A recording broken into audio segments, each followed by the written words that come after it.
moving swiftly on into thinking about, women in relationships with quote unquote high value men.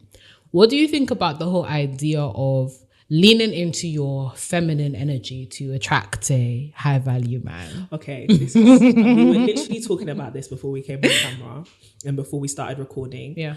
And even since we've had that feminine energy conversation, my mind has definitely shifted a little bit. Yeah.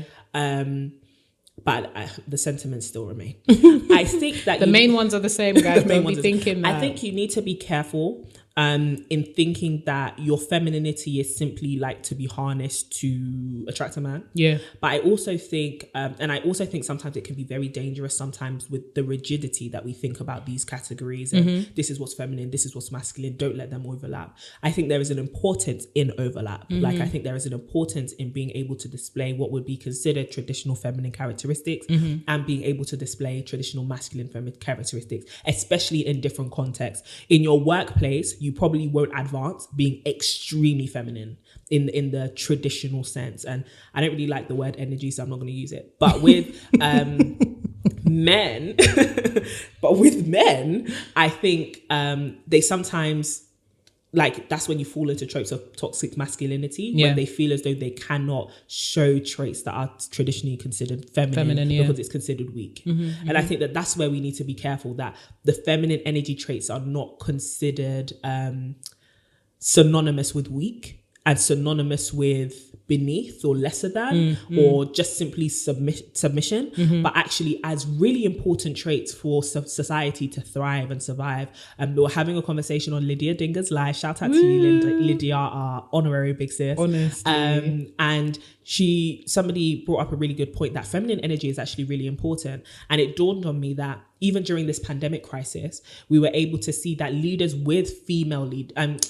with female leaders did very well in handling the crisis. And I think that's because, and a lot of research has been done into it, but traits that are considered more feminine, like empathy, being able to, be a bit more nurturing, actually do well in leading nations through crisis. Absolutely. Apparently. But sometimes it's categorized like, no, if you want to be a leader, you have to be hard. All these masculine traits. Nah. And I think that that's where men sometimes get it wrong as well, that leadership is simply about these traditionally masculine traits. No. And that's where a lot of men, I think we can sometimes even see it in our fathers. Sometimes our fathers didn't lead our households well, though they tried their best, because they were scared to be vulnerable, because they were scared to be to admit when they were wrong. They were scared to show their emotions and their history and what they're feeling and going through.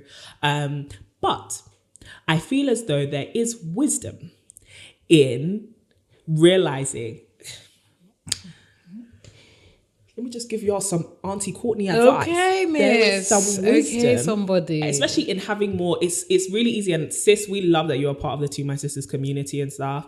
But one thing we really emphasize, and I learned this from you, is listening to men and what it is they have to say. And whilst I might not be able to understand the way you're thinking or even think that it's right, I need to realize that I'm not a man. Yeah.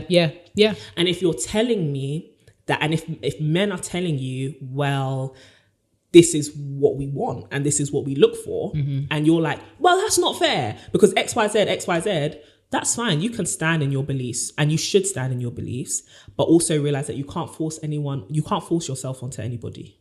Do you get what I mean? And I think that there's wisdom in knowing, okay, if a high value, hate the word, but high value man is looking for this, and my desire is for a high value man, then I should kind of position myself to be something that he wants. And of course, everything is based on generalizations and stereotypes and all of that. But I think that there's some wisdom in realizing that there is power. Oh, I can't believe I'm saying that. I know, I'm looking at you. Realizing that there is power in being feminine around masculine energy, right? But I also think, I think it should be, I have an issue with we went into this more in the episode, but I have an issue more so in the rise of like feminine energy content, because I think it's capitalizing off of the fear of women to be alone. Yeah, for sure. Do you get what I mean? And that's where I'm like, sometimes I can't lean into the feminine energy rhetoric because I feel like sometimes just the way it's being done, I don't like it. But for me, like when I have conversations with my mom and my aunties and women around me who I feel like you have really great wisdom, they do tell you about these things, you know, about being more quote unquote what people would now quote unquote call as feminine, to make sure that your household runs, and so that you can just have a functional marriage where both people feel happy, you know. But how about you? What do you think? I just love what you said about, and this even sounds very weird coming out of my mouth. I'm telling you, we're different people. Season 2, we've transformed beings. We've transformed a little bit, but I love what you said about listening to men. Because your face. You said, ew. Listening to men. And when I say listening to men, I don't mean any of those trolls online. I don't mean just any, because I think the problem that I have with the rise of like feminine energy content and all that kind of stuff is, as you said, it's very predatory, and it puts you in a very desperate situation where you're just like, oh, that means I have to listen to the input of any man because I want to attract a man. No, there's levels to it. You can't just be listening to any Tom, Dick and Harry on the internet dictating how feminine you should be and how they want, you know, a woman that looks like XYZ when they are lying on their sofa. Your bed sheets is brown. When we bought it from Asda, it was white. So, go and wash your pillowcase. I just don't understand how we are taking advice from men who have not changed their bed sheets since they bought it. Those kinds. He's disappointed. It's disappointing that this is how far we've come. Stop it. But yeah, we've taken the rise of feminine energy content and just like this whole desperation to find a man means that we're now listening to any man. Yeah. No. Yeah. Listen to the men that you care about. Listen to your male friends. Yeah. Listen to your male partner. Listen to the people that you're actually interested in dating. Those are the people whose input is important. And I think the problem with social media in general is it appears as though every person's voice should be of equal weighting in your considerations of who you should be. And that's just not the case. I love it. It is so true. It's just not the case.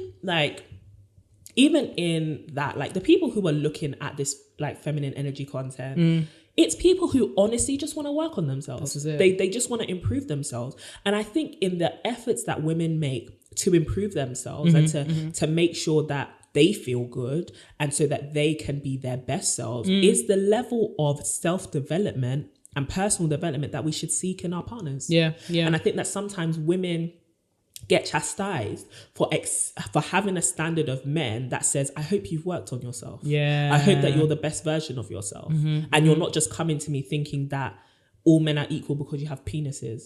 And that's not how it's going to run over here. Oh, goodness. Literally, like you said, there's levels to this. And if you're telling me that you have preferences, so do I. Exactly. If you have standards, so do I. Are you willing to match it? Like, at the end of the day, talk to real people as much as possible. Your male friends, hello, talk to them. It's okay. It's actually fine. It's better you talk to them than you talk to people on the internet or take the advice of just people on the internet who live in a completely different context to you, have different relationships to you. And this is not to say that all content that you see on like masculine and feminine energy is bad. It's just that you need to be careful the weighting and the value that you are attributing to those pieces of advice. Even the To My Sisters podcast, this is just but